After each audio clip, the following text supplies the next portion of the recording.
Allez, on enchaîne avec les suites de l'affaire Bastia-Lens. Hier, les présidents des deux clubs sont intervenus en direct par téléphone sur notre antenne. Et maintenant, c'est le monde politique qui s'en mêle. Alors, quelles sont les dernières réactions? Le point avec Florian Demesse.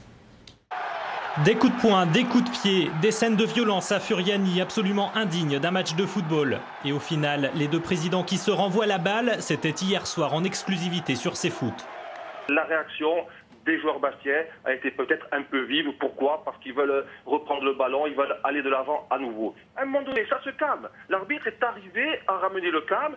Les dirigeants des deux clubs ont réussi à ramener le calme, ce qui fait redémarrer la bagarre. Et c'est quand même important. C'est un joueur qui fait 30 mètres de sprint pour venir agresser par derrière un président de club. Des échauffourées derrière, le président Bastier, je ne sais pas s'il pouvait être là d'ailleurs, j'en sais un qui a été bousculé et non pas frappé comme ça a été dit par Chichero. Chichero, c'est un joueur vénézuélien qui ne parle pas un mot de français, qui voit une mêlée, qui voit des gens qui s'agitent. Bon, il a un mauvais réflexe par rapport au président, mais sans le frapper.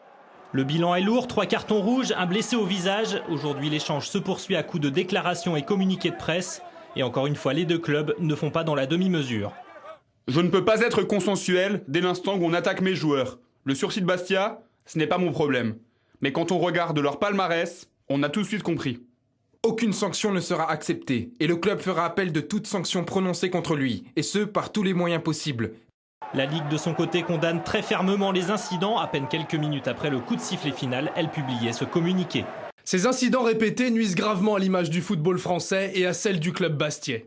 Des incidents qui nuisent à la réputation du club bastiais, une prise de position contre l'équipe corse qui n'a pas manqué de faire réagir sur l'île de Beauté.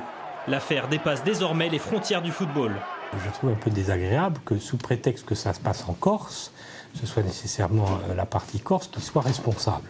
On a des pauvres types partout. Il y en a aussi chez nous, il ne faut pas le nier, il y en a à Paris, il y en a même un peu plus statistiquement.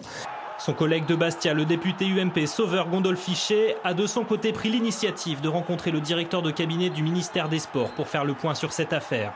Alors à qui la faute? C'est à la Ligue de trancher.